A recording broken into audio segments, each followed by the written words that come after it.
Wala kang asawa ngayon. Wala po. Kasan yung misis mo? Nag-OFW po.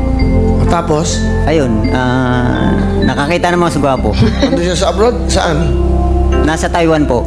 Tapos sinabi niya sa'yo, nahuli mo, nalaman mo, paano? Dati kasi active siya mag-online, mag-ano sa amin. Hanggang sa wala nang, hindi na katulad dati. Napipil ko na. Doon siya sinabi sa'yo? Umamin nung bandang huli na sabi niya kung magkakasala ba ako sa'yo, matatanggap mo pa ako uli. Siyempre para sa akin masakit. Tinanong niya yung kung sakali o nagkasala na siya. Yun ang tanong ko. Sabi ko, bakit nagkasala ka na ba? Hindi na siya sumagot. Tapos yun na, yung umamin na siya na may karelasyon na siya. Hanggang sa pag-uwi rito, sinama sa bahay. Ha? Ano? Sinama pa sa bahay niyo? What? Pilipino? Opo. Pero nagpaalam po siya sa akin na baka pwedeng isama ko dyan. Pumayag po ako. Pumayag ka? Para sa mga bata, gusto nila makita eh. Gusto nila makita yung anak ko. Pumayag ka? Pumayag na lang po ako. So nakita mo yung lalaki? Opo, pinapasok ko po sa bahay. Sabi ko, pumasok siya. What? Grabe! Lo! Grabe yun!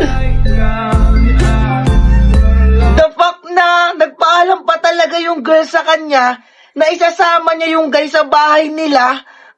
Ibig sabihin lang nun, alam talaga nung girl kung gaano kabuti at maunawain yung lalaking ipinagpalit niya. My God! Tapos, the way na magkwento si tatay, wala talaga siyang sinabing negative tungkol sa ex niya. Nung nagulat nga si Kuya Will na, ha? Sinama sa bahay niyo? Sagot niya agad. Pero nagpaalam po siya sa akin. At yung huli yung pinakamatindi. Nung nakita niya yung lalaking ipinalit sa kanya, pinapasok niya daw sa bahay. At siya pa yung nag-alok na, pumasok ka. Damn! Ang lala, grabe. Minsan talaga kung sino pa yung alam nating may mabuting puso, sila pa talaga yung mga nakakatagpo ng mga taong mapang-abuso. Yung mga bagay na ayaw nating iparanas sa kanila, sila namang itong nagpaparanas sa atin at nagpapadama. Ang unfair lang ng mundong ito. Kasi kapag alam nilang ikaw yung klase ng taong sobrang umunawa, halos ikadurog mo na yung pabor.